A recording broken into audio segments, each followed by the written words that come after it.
My daughter texted me 3 weeks before her wedding. The wedding I was paying $40,000 for. "You can come if you still pay," she wrote, "but don't expect a seat up front." I read it twice. Then I typed back 6 words that I meant with my whole heart. "Then I'll keep the $40,000 and you can keep the seat." She called me in tears exactly 1 hour later, but by then, it was too late. Because the second I hit send, I didn't sit there and cry. I picked up the phone and I called my lawyer, and my lawyer had already made her calls to the venue, to the caterer, to the planner, before my daughter ever dialed my number. By the time Bryn was sobbing into the phone asking what I'd done, the $40,000 was already on its way back to me, and the grand wedding they'd planned without me had quietly, completely come apart. Here's how a woman they called just the cleaning lady took back $40,000 and her dignity in the same afternoon. Welcome back to Alpha Mom Stories, where the woman they treat like the help is usually the one holding the contract. Stay with me to the end, drop a comment, and be sure to subscribe. My name is Cora Thorne. I'm 64 years old, and I built everything I have with these 2 hands and a bucket. I started cleaning offices at night when Bryn was 4 and her father had just decided that fatherhood wasn't for him. 1 mop, 1 rusted station wagon, 1 client, a dentist's office on Route 9 that paid me $60 a week to make it shine. I cleaned that office on my hands and knees with my baby asleep in a playpen in the waiting room, and I did such a good job, the dentist told his friends. 35 years later, Thorne Commercial Cleaning has 60 employees, a fleet of vans, and contracts with half the office parks in the county. I pay for health insurance. I gave a lot of single mothers their first steady paycheck. I'm proud of it the way you're only proud of a thing that cost wringing out mops and gripping a steering wheel before dawn. I used to be embarrassed by them. I'm not anymore. They're the truest thing about me. People see a woman with hands like mine and they decide they know the whole story. Cleaning lady. Salt of the earth, bless her. Not someone you'd seat up front. My future in-laws decided that about me the day they met me. My own daughter, I'm sorry to say, eventually decided it too. They all forgot one thing. A woman who built a company from 1 bucket reads a contract very, very carefully before she signs it. Let me tell you about the wedding. Bryn is my only child, and I raised her alone, and I would walk into traffic for her. I need you to know that before I tell you the rest, because the rest is going to make you angry at her, and I don't want you angrier at her than I am. I gave that girl everything. Not money at first. There wasn't any. I gave her the other things. I never missed a recital, even if I came straight from a job in my work clothes and sat in the back smelling like industrial cleaner. I paid her way through college $100 at a time. I told her every single day that she could be anything. She became a marketing manager, smart, polished, ambitious, and a little ashamed, I think, of where she came from, the way kids sometimes are when they climb. She started saying, "My mom's in facilities management," instead of "My mom cleans offices." I let it slide. Pride is a complicated thing in a child who watched her mother scrub toilets to feed her. Then she met Preston Whitfield. The Whitfields are old money, or the memory of it anyway, which I'd learn matters. Big name in this county for 3 generations. A grandfather who'd owned mills, a family that summered places and knew people and wore their last name like a crown. Bryn fell in love with Preston, and I think a little bit with the whole pennies the way we had. I offered to pay for the wedding before anyone asked. $40,000, every cent of it earned on my knees. It was the proudest check I ever planned to write. I met Vivian Whitfield, Preston's mother, at a dinner to celebrate the engagement. I wore my good dress. I brought flowers. I was determined to be liked. Vivian looked at me the way you'd look at a coat you'd decided not to buy. "Cora," she said, taking my rough hand in her smooth one for exactly as long as politeness required. "Preston tells us you're in cleaning?" She said the word the way you'd say a mild illness.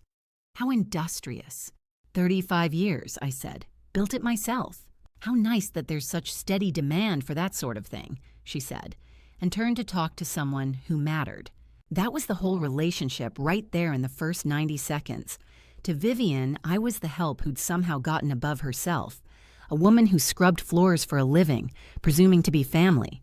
Here's the thing I'd learn about the Whitfields, slowly, over the months that followed. Their money was mostly gone. The mills had closed decades ago. What they had left was the name, the house that needed a new roof they kept putting off, and a ferocious, bottomless need to be seen as people who still mattered.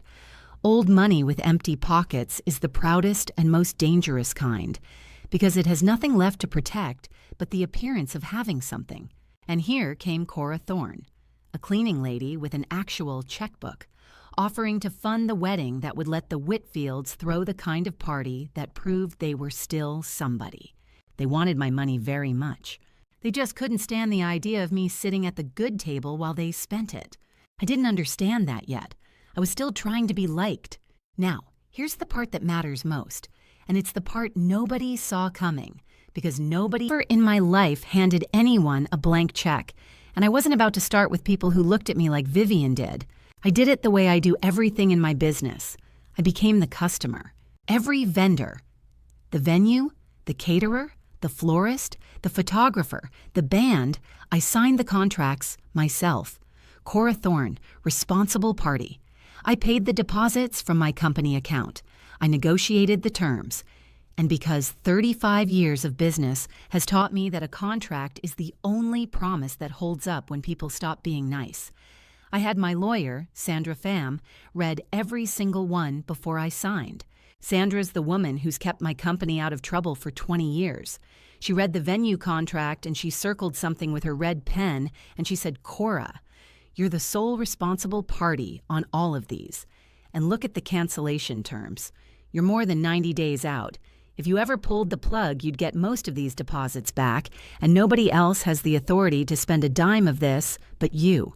"Why would I pull the plug?" I said. "It's my daughter's wedding." "No reason," Sandra said, capping her pen. "Just know that you can. Always good to know where the door is." I put all the contracts in an accordion folder, the green one I use for important things, and I filed it away, and I forgot about Sandra's words. I'd remember them 3 weeks before the wedding, at 11 o'clock at night, holding my phone. The takeover happened the way these things always do, slowly and then all at once, and always framed as help. Vivian just had some thoughts about the venue, then about the flowers, then about the guest list, which swelled with Whitfield cousins and Gerald's business contacts, until my side, my sisters, my employees, the people who'd actually held us up for 30 years, was squeezed down to a handful of seats. "It's just that we know so many people," Vivian explained. Bit by bit, the wedding I was paying for stopped being Bryn's and mine and became the Whitfields. The invitations went out with their crest on them. When the engagement was announced in the local paper, it described Bryn as marrying into the prominent Whitfield family and mentioned that the Whitfields will host with my $40,000. I'd call Bryn to ask about a detail, the cake, the colors, and she'd say, gently, "Oh, Vivian already handled that, Mom. She has such a good eye for this stuff." A good eye with my money. I kept telling myself it didn't matter. Let Vivian have her crests and her expectations. The point was, Bryn, happy, marrying a man she loved. If being elbowed to the side was the price of my daughter's joy, I'd pay it the way I'd paid every other price in my life, quietly on my knees without complaint. That's what I told myself. What I didn't see was that there's a difference between stepping back so your child can shine and being slowly erased from your child's life by people who want your wallet and not your face. I was about to learn the difference in a printed seating chart. The hardest part wasn't Vivian. I could see Vivian coming a mile off. The hardest part was watching Bryn change. My girl started talking like them, started caring about things she'd never cared about. The right handbag, the right zip code, whether something was done. She got quieter around me, or maybe just busier. In that way, that means the same thing. The Sunday calls got shorter. When I'd mention coming to a planning meeting, there'd be a little pause before she said it probably wasn't necessary. Vivian had it covered. I understood it, even as it broke my heart. Bryn had spent her childhood watching her mother be looked down on. She'd smelled the cleaning chemicals on me at her recitals. Ever look down on her again, where she could be a Whitfield instead of the cleaning lady's daughter. All she had to do to belong to them was be a little ashamed of me, and she was choosing it, a little at a time, the way you choose anything bad, one easy, understandable step at a time.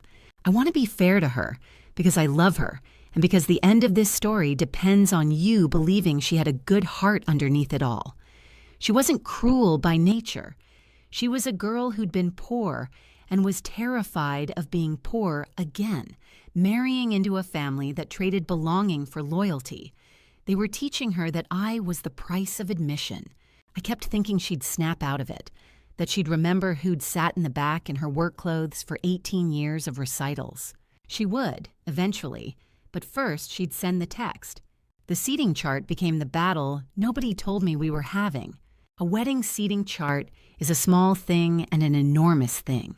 It's a map of who matters, who's near the couple, who's at the back by the kitchen. At a wedding, the front row is for the people who made you. The parents, the grandparents, the ones whose whole lives bent around getting you to that altar. I assumed, without ever once thinking about it, that I'd be in the front row. Where else would the mother of the bride be? I'd paid for the room. I'd raised the bride. I'd earned that seat over 28 years and $40,000. But the Whitfields had a different map. In their map, the front rows were for Whitfields and the people the Whitfields wanted to impress. Gerald's banker, a state senator they were friendly with, cousins with the right names. The front of the room was real estate, and real estate, to people clinging to a fading name, is everything. There simply wasn't room up front in their minds for a cleaning lady, even one who was paying. It was a Tuesday night. I was home, tired, my feet up, my phone buzzed. It was a draft of the seating chart, accidentally shared to a group that included me, and I saw where they'd put me. Before I tell you about the chart, you should know it didn't come out of nowhere. There'd been 100 small cuts before the big one. At the engagement dinner, there'd been a slideshow of the happy couple, full of Whitfield family photos going back generations, and not one picture of me. Not one. 18 years of single motherhood, and I wasn't in the story they were telling about where Bryn came from. When Vivian introduced me to her friends, it was always the same. This is Cora, Bryn's mother. She's in facilities. A little laugh. Self-made, apparently. Said like a charming defect. At the dress fitting, which I paid for, I was asked to wait in the lobby while Vivian and Bryn and the bridesmaids did the important part. I sat in that lobby for 2 hours with a magazine. The woman who'd bought the dress parked like a chauffeur. Each time, I swallowed it. Each time, I told myself the same thing. It's not about you, Cora.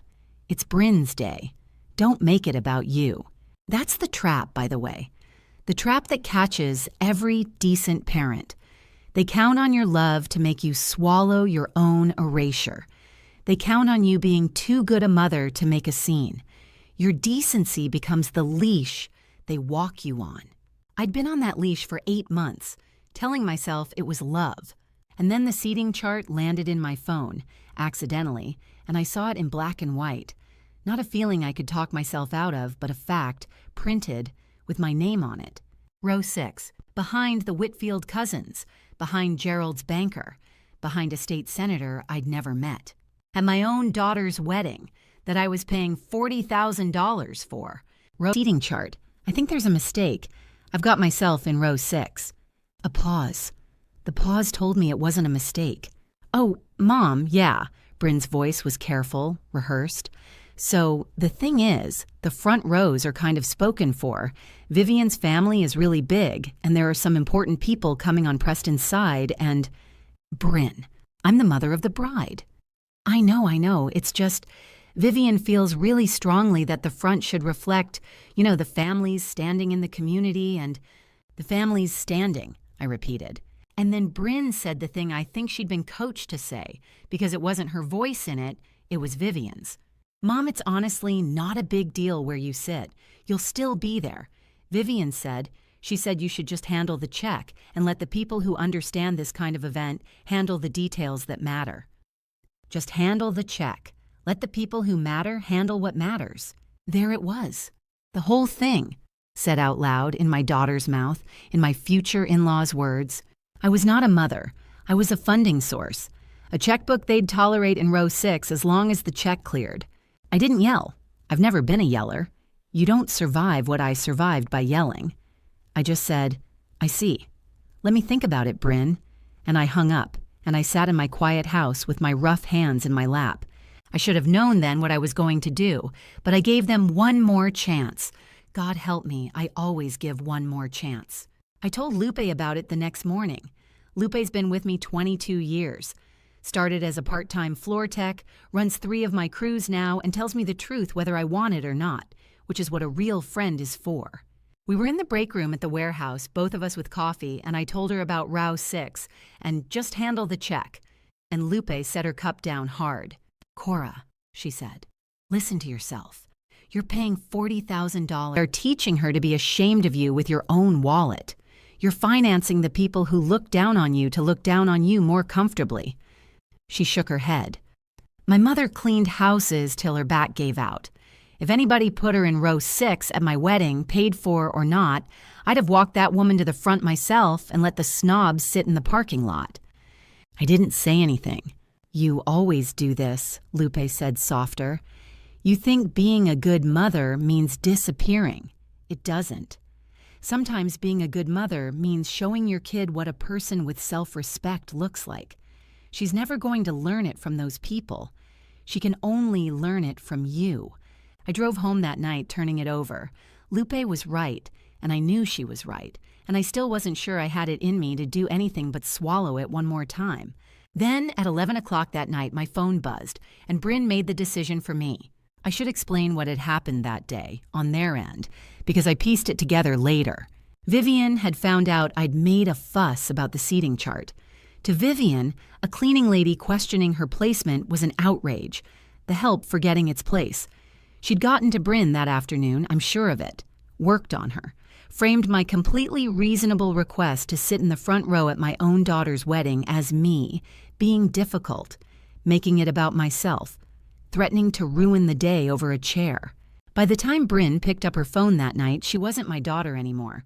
She was a frightened girl who'd been told that the woman who raised her was a problem to be managed, and that her place in the gleaming Whitfield world depended on managing me. So she sent the text. I don't think she even fully felt it as she typed it. I think she was repeating a position that had been installed in her, the way you repeat directions to a place you've never been. But I felt it, every word.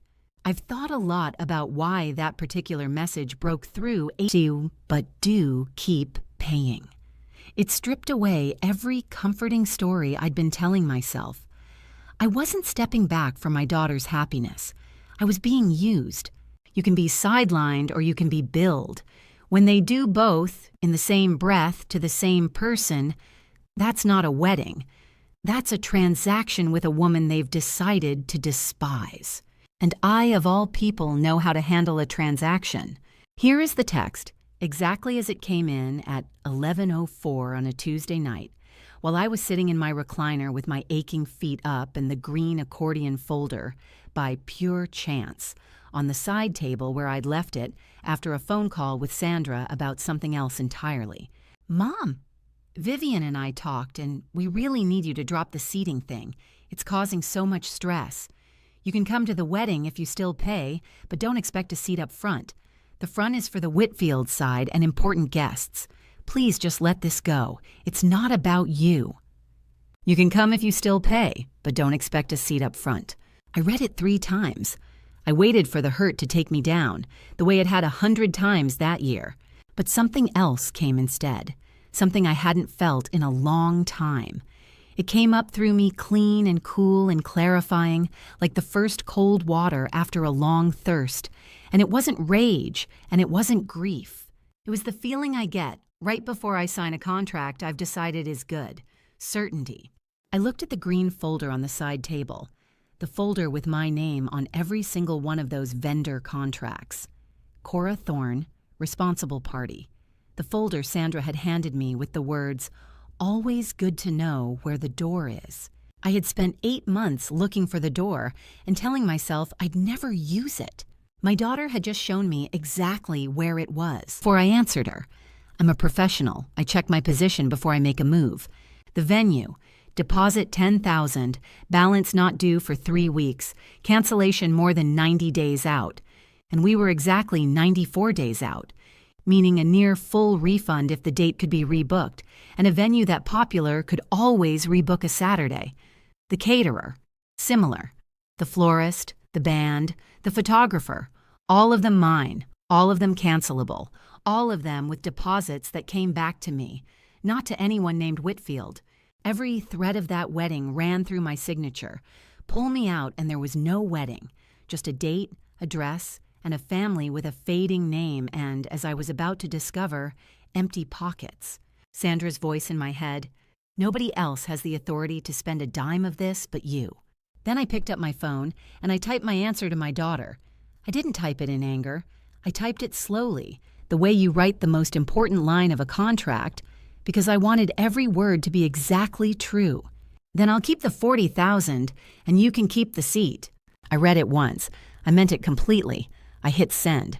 And then, this is the part that matters, the part the title of this whole story turns on. I did not sit there and wait for her to call. I did not stew. I did not draft a follow-up. I have learned, in business, that the time between a decision and the action is the only time your nerve can fail you. So I gave my nerve no time at all. I called Sandra Pham at 11:09 at night. If you've spent your whole life being the one who absorbs it, who pays and smiles and steps to the back so everyone else can be comfortable, who's been taught that loving people means letting them treat you as less, then you know how terrifying and how holy it is. The first time you sleepy, Cora, it's after 11. Is the warehouse on fire? No, I said, but I need you to do something for me first thing, and I need to tell you tonight so I don't lose my nerve by morning. I told her about the text, the whole 8 months compressed into 90 seconds. Row 6. Just handle the check. You can come if you still pay. Sandra was quiet for a moment. Then, in a different voice, her business voice, the one I pay for, she said, "Okay, what do you want to do?" "I want out," I said, "all of it. The venue, the caterer, all of them. I'm the responsible party. I want to exercise every cancellation right I have and get back every dollar that's coming to me. And I want it started before I can talk myself out of it." "You understand what that means?" Sandra said. "It means there's no wedding, not at these vendors, not on this date." "I understand exactly what it means," I said. "I've spent 8 months understanding it. They want my $40,000 and they want me in row 6. They can't have both. I'm choosing which one I keep." "All right," Sandra said. I could hear her already sitting up, reaching for a pen. "I'll start making calls at 8 a.m. "No," I said. "Sandra, start tonight." "Tonight?" Sandra said. "Cora, the venue office is closed." "The venue has an emergency event line," I said, because I read the contract and it's in Section 9. The caterer has an after-hours number for the same reason. I wanted on the record, time-stamped, tonight, that I, the sole responsible party, am formally beginning cancellation. I want there to be no morning where someone could call my daughter first and spin this before the facts are in. There was a pause, and then Sandra laughed, softly, with what I think was respect. "You really did read every contract." "I read everything before I sign it," I said. "It's the only reason a woman like me ever has anything. Notices tonight, so they're stamped. The rest at 8. And Cora..." She paused. "Are you sure?" "Once I send these, this is real. Bryn is going to be devastated." I looked at my rough hands. I thought about row 6. I thought about a slideshow with no picture of me in it. I thought about 18 years of recitals in the back row in my work clothes. "Bryn is going to be devastated either way," I said quietly. "She can be devastated as a girl who learned her mother has limits, or she can stay comfortable as a girl who learned her mother has none. One of those devastations is worth something. Send the notices." "Sending them," Sandra said. "Go to bed, Cora. You did a hard right thing tonight." I didn't go to bed. I sat in my recliner with the green folder in my lap, and I waited. because I knew, the way mothers know, that Bryn would call. She did, 1 hour later. Here's what happened in that hour, on the other end, while I sat in my chair. Sandra, God bless her, is thorough and she is fast. She called the venue's emergency line and reached the event manager, a woman named Denise, who, in a twist I'll tell you about later, turned out to know exactly who I was. Sandra identified herself as my attorney, stated that I, Cora Thorne, the sole signatory and responsible party on the contract, was formally invoking the cancellation clause and requested written confirmation of the refund timeline. She sent the email while still on the phone, so it was time-stamped 11:31 p.m. Then she did the same with the caterer's after-hours line. Same with a voicemail and follow-up email to the planner, the one the Whitfields had been treating as their personal staff, the one who'd drawn up that seating chart. So here's the sequence that the title of this whole story turns on. At 11:04, Bryn texted me. At 11:06, I replied. At 11:09, right to spend it. My daughter called me at 12:05 a.m. By the time Bryn dialed my number in tears, my lawyer had already called the venue, the caterer, and the planner. The wedding was, in every way that mattered, already over. The $40,000 was already turning around and heading home. She was calling to undo something that was already done. That's what it means, that line in the title. My lawyer had called first, not first as in early. First as in, before my daughter could cry, the truth was already in writing. The phone lit up at 5 past midnight. Bryn. I let it ring twice.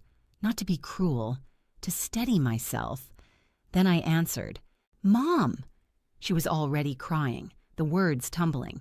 Mom, what did you do? The venue.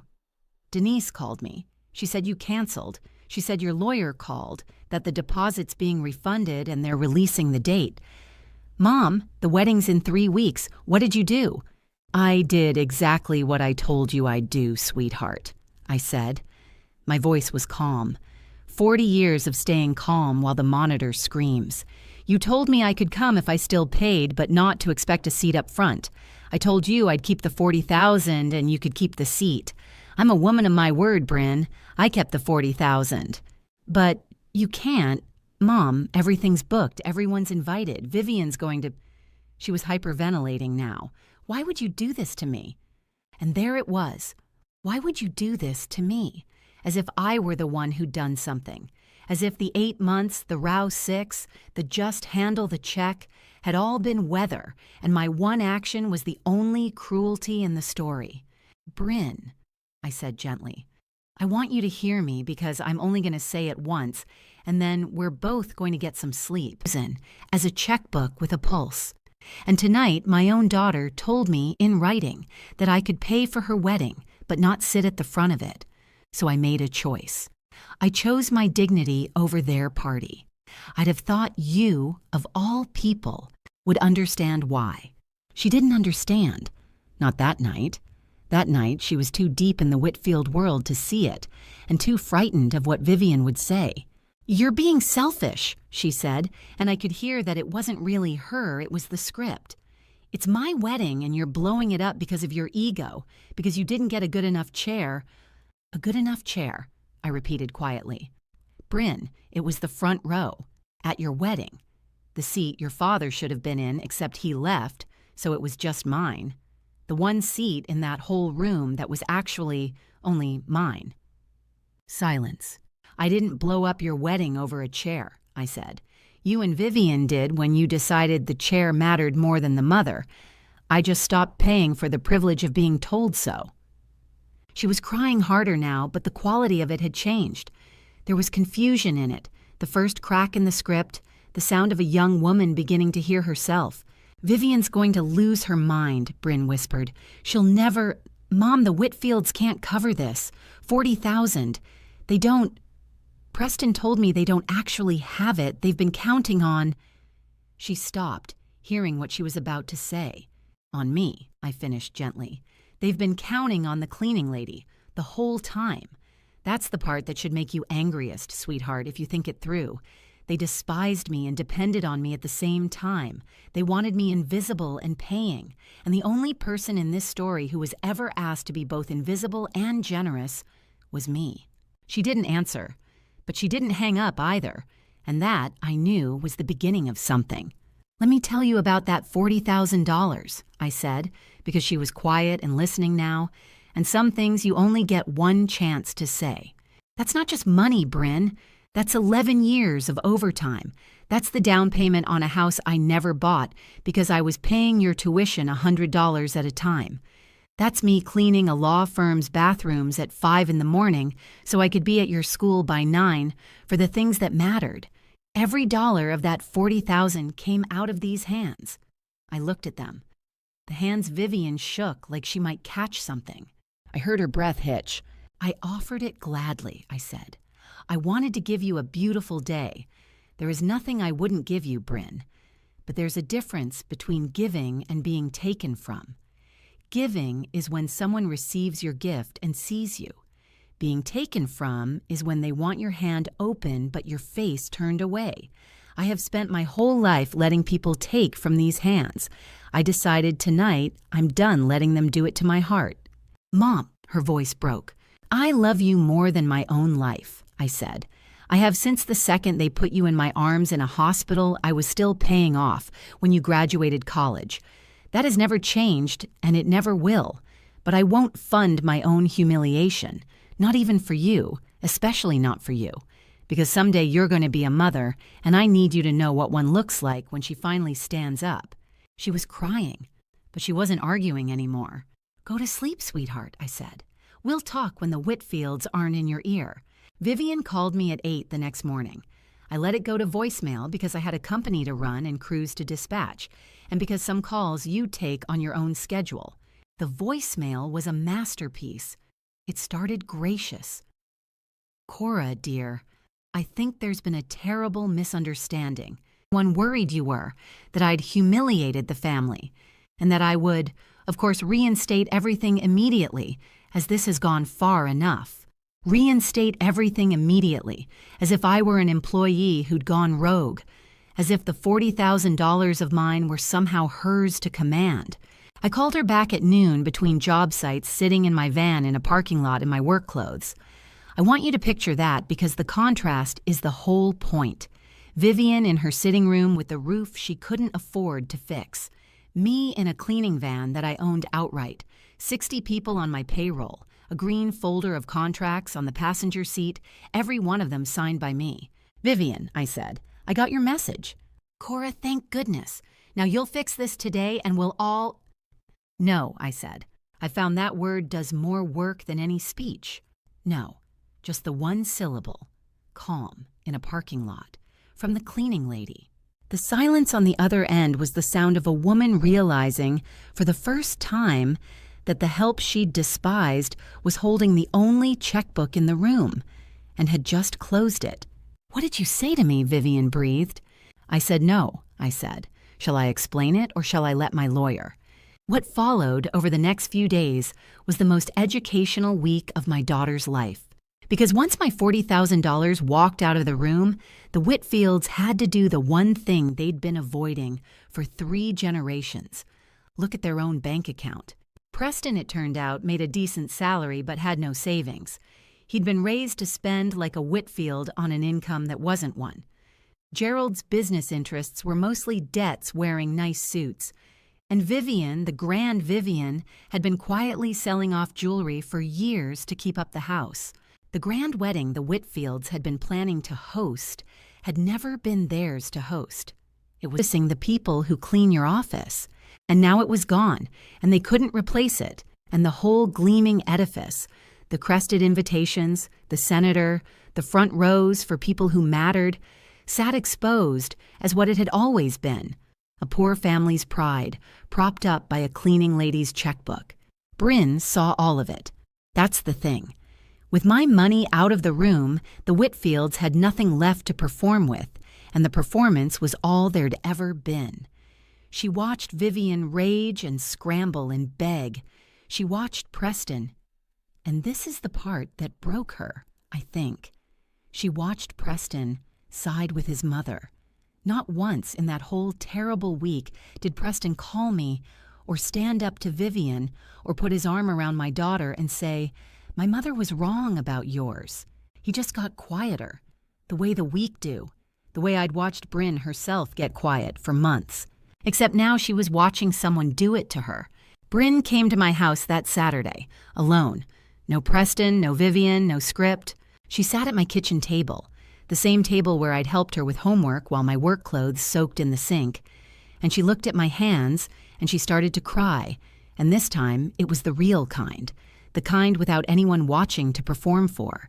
"I introduced you as facilities," she said. "At the engagement dinner." I heard myself do it, and I let it happen. I let all of it happen. The photos, the lobby at the dress fitting. I knew, Mom. I knew it was wrong every time, and I let it happen because I wanted them to think I was, I don't even know, better than where I came from. "I know, baby," I said. "I watched you want it. I understood it. I grew up poor, too. The wanting out is the most human." "A scared girl being coached by frightened people," I said. "I never hated you for 1 second. I was just waiting for you to come back to yourself." She put her face in her hands. "I watched Preston not defend me all week," she said, muffled. "His mother said horrible things about you, and he just sat there. And I thought, that's me. That's what I've been doing to you, sitting there." "And now you know how it feels," I said gently. "That's not nothing, Bryn. That's the most expensive lesson I ever bought you, and worth every penny I didn't spend." The confrontation came whether I wanted it or not, because people like Vivian cannot leave a closed door closed. She needs the last word the way she needs the name. She arrived at my house that next week, unannounced, with Preston trailing behind her like a man walking to his own scolding. I let them in, because I'm not afraid of people in my own kitchen, and because Bryn was there. And I wanted my daughter to watch this with her own eyes. Vivian swept in like she was inspecting a property she might condescend to buy. She took in my modest kitchen, my linoleum, the work boots by the door, and I watched her file all of it under beneath me. "Cora," she said, settling at my table uninvited, "we're going to sort this out like adults. You've made your little point. Everyone's very impressed by your independence." A thin smile. "Now, you'll restore the funding. We'll find you a perfectly nice seat. Perhaps not the very front, but somewhere dignified. And we'll put this unpleasantness behind us. The invitations are already out. The Whitfield name is on the line. The Whitfield name. Always the name." I poured 3 cups of coffee, set them down, and sat across from her, with my rough hands wrapped around my own cup. "Vivian," I said, "let me make sure I understand your offer. You'd like me to pay $40,000. And in exchange, I may sit somewhere." I said, "You've just used nicer words. The answer is still no." That's when Vivian's polish finally cracked, and the thing underneath came out, and Bryn got to see it bare. "Do you have any idea," Vivian said, her voice rising, "what it has been like for our family to absorb this marriage? To explain to people that Preston is marrying the daughter of a woman who scrubs floors? We have given your daughter a name, access, a future. The very least Annie you could do is fund the celebration quietly and let the people who actually understand society handle it. And instead, you throw a tantrum over a chair, like exactly the kind of common grasping." "Careful," I said, quiet. But something in it stopped her. "Common," I said. "Say the word, Vivian. You've been swallowing it for 8 months. Common, grasping. The cleaning lady who forgot her place." I set down my cup. "Here's what's interesting. In this entire arrangement, only one family has been grasping at the other's money, and it wasn't mine. I never asked you for a dime. You needed $40,000 from me to throw a party you couldn't afford so that you could feel like the somebody your bank account says you're not anymore." Vivian went white, then red. "That's a lie," she hissed. "Is it?" I said. "Preston, look at your mother and tell me the Whitfields can write a $40,000 check today. Go on, tell me, and I'll apologize and put the money back this afternoon." Preston looked at the table. He didn't say a word. The silence said all of it. And Bryn watched her fiancé sit in silence while his mother called her mother common. And I saw, on my daughter's face, the exact moment the gleaming Whitfield world lost its shine for good. I reached over to the counter and I picked up the green. "These are the contracts for your son's wedding, Vivian," I said. "The venue, the caterer, the florist, the band, the photographer. Read the signature line on any of them." She didn't move, so I read it for her. Cora Thorne, Cora Thorne, Cora Thorne. Everyone. Not Whitfield, not Bryn, not Preston. Mine. I'm the responsible party on all of it because I am a businesswoman, and a businesswoman does not hand frightened, grasping people $40,000 and trust them to be kind. I squared the stack. "You spent 8 months treating me like a checkbook, but you never once read the checkbook. If you had, you'd have seen that the cleaning lady held the only authority in the entire wedding. I could have taken your front rows and your senator and your crested invitations off the board any day I chose. I just hoped, right up until Tuesday night, that I wouldn't have to." Vivian stared at the contracts with her name nowhere on them. "You told my daughter to tell me," I said, "that I should just handle the check and let the people who matter handle what matters." I looked at her. So that's exactly what I did. I handled the check. I took it back.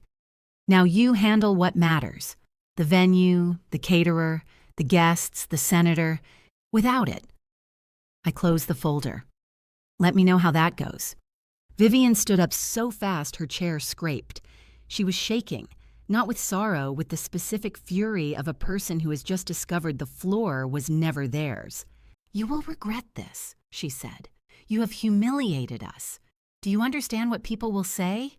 That the Whitfield wedding fell apart because the bride's mother, the cleaning woman, threw away $40,000 rather than sit in row 6. I finished, calm.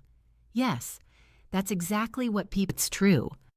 I stood too, so we were eye to eye in my linoleum kitchen. "You wanted my money and not my face, Vivian. You can't have one without the other anymore. Those days are over." "And the seat," she spat, grasping for the wound. "You did all this, destroyed your own daughter's wedding over a seat?" I looked at her, and then I said the thing I'd been carrying since 11:04 on Tuesday night. "You keep the front seats," I said. "All of them. The senator, the cousins, the people who matter. Keep every chair in the room. I'll keep my $40,000 and my dignity." I held up my rough, swollen, beautiful hands. And do you know the strangest thing, Vivian? They cost me exactly the same. 40 years of these hands bought both the money and the dignity. I'm not going to spend one to lose the other. Not for you. Not for a chair. Not even for my own daughter. And from across the kitchen, in a small, clear, changed voice, my daughter said, "She's right." The room turned to Bryn. She was standing by the counter where she'd been silent the whole time, watching. And something in her had finished changing. I'd watched it happen all week, but now it was done, and her spine was in it. "She's right, Vivian," Bryn said again, steadier, "and I'm ashamed it took me this long to say it." She looked at Preston. "All week I waited for you to defend her, or me, or anything, and you just sat there. The way I sat there for 8 months while your mother treated mine like staff." Her voice cracked, but she kept going. "I almost became you, both of you. I sent my own mother a text telling her to pay for my wedding and sit in the back. My mother, who cleaned offices at dawn so she could be at my recitals." "Bryn," Vivian warned, "think very to me, next to the cleaning lady in front of the Whitfields." And she took my rough hand in hers, the way no one in that gleaming family ever had. I'd rather have row 6 next to my mother than the whole front row next to people who'd put her there. Vivian's mouth opened and closed. Preston stared at the floor. "I think you should both go," Bryn said quietly. "And Preston, don't call me tonight.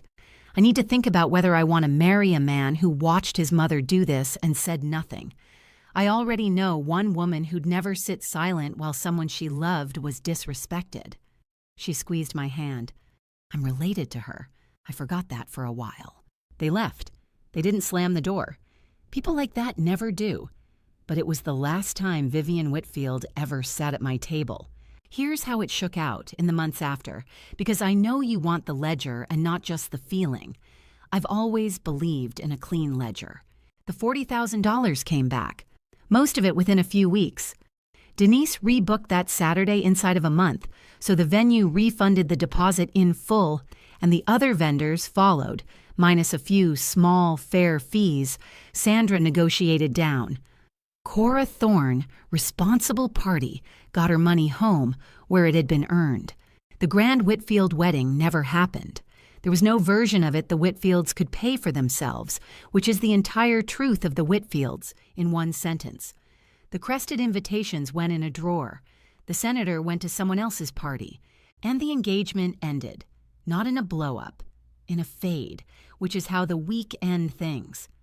Preston never did call to defend Bryn or me or himself. He let his mother do his thinking, and Bryn watched him do it. And a few weeks later, she gave the ring back. I kept waiting for him to become a man who'd stand up, she told me. Destroyed the wedding out of spite and class resentment. Let her. Every person in this county who's ever worn a name tag knows exactly what happened and exactly whose side they're on. You don't get to spend 40 years cleaning a community's offices without that community knowing precisely who the grasping one was. It wasn't me. It was never me. Bryn moved back near me for a while after, out of the Whitfield orbit entirely. She took a breath she'd been holding for a year. And I'll tell you what I did with the $40,000 because it's the best part, and because it's what Bryn's father never understood about money and Vivian never will. I gave it to my daughter, all of it, but not for a party. I put it toward the down payment on a little house. Her house, in her name, with her on the deed and the mortgage, a place that no mother-in-law could ever seat her in row 6 of, because it was hers. The money I'd have spent on one beautiful afternoon of being treated like the help, I spent instead on giving my daughter the one thing I never had at her age, a door of her own that locked, in a home nobody could take. "You should keep it, Mom," she said when I told her. "You earned it. You earned it on your knees." "I did earn it on my knees," I said, "and there's no one on earth I'd rather get up off my knees for than you. That's what the money was always for, baby, not a wedding. You. It just took us both a long road to remember it." She cried. I cried. We're criers, the Thorne women, but only when it's real. She hung a little framed thing in that house's entryway. It's a photo of my hands. She took it herself, the swollen knuckles, the callus on the thumb. Underneath it, she wrote, "These built everything." They did. They surely did. Bryn and I are closer now than we've been since she was small. The Whitfield year was a sickness she had to come through, and she came through it. The thing she's actually good at, building the company her grandmother's hands started. She's not ashamed of it anymore. The other day, I heard her on the phone tell a vendor, "Yes, my mother's the owner. She built it from one mop. You'll want to read your contract carefully." She does. And she winked at me across the office. She'll get married someday, I think, to someone who'd walk her mother to the front row without being asked. And when she does, I'll pay for it again, gladly, with these same hands, because the money was never the problem. The money was always a gift. It only became a weapon when they tried to separate the gift from the giver. "I'm sorry I ever made you feel like a checkbook," she told me once recently. "You didn't in the end," I said. "In the end, you took my hand in front of the people you were scared of. That's the only seat at any table I ever wanted, Bryn. Right next to you. Not in front, next to." I ran into Vivian once months later at the grocery store. She was in line with a small basket, and she saw me, and for a second the old reflex crossed her face. The little flinch of someone deciding whether to acknowledge the help. Then she remembered, I think, how it had all turned out, who'd held the contract, whose daughter had chosen whom, and she gave me a small, tight nod, and she looked away first. I didn't gloat. There's no satisfaction in it, finally. Vivian is a frightened woman guarding an empty name, and that's a harder life than mine for all her heirs. I have 60 employees who count on me, a daughter who took my hand, and a company built by these two ruined, beautiful hands. Vivian has a roof she can't fix, and a son who won't grow up. I'd rather be the cleaning lady. I've always rather been the cleaning lady. It's the truest thing I ever was. I nodded back at her, polite, and I went on with my shopping. I had a house to help my daughter furnish, the good kind of spending, the kind where the gift and the giver get to stay in the same room. People ask me sometimes if I regret it, canceling my own daughter's wedding 3 weeks out. Such a drastic thing, they say. Couldn't you have just talked it through? I talked it through for 8 months. Talking is what they count on. Talking is how they keep you in row 6. They let you talk forever, as long as you keep paying and never act. I don't regret a single thing. Not the text I sent, not the call to Sandra at 11 at night, not the contracts I'd quietly signed in my own name a year before I ever needed them. Because the lesson my daughter learned that month, about who she was and who she came from and what a woman with self-respect actually does when she's disrespected, that lesson was worth more than any wedding. You can't buy it. You can only show it. And I showed it with the only thing I've ever had to teach with.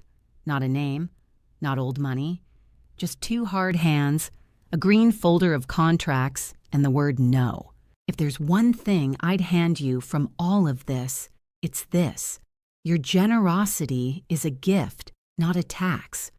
The day someone tries to keep your open hand and turn away your face, the day they want what you give but not who you are, that's the day your kindness has been turned into a leash. Set it down. Love people with everything you have. Give until it feels good, but never, ever pay for the privilege of being treated as less. Keep your dignity and your generosity in the same hand. They cost you the same to earn. Don't let anyone make you spend one to keep the other. That's my story. 1 text, 1 call to my lawyer, and $40,000 that came home. If it reminded you that your worth was never up for a vote, take that as a sign. Drop a comment, hit subscribe, and I'll see you next time.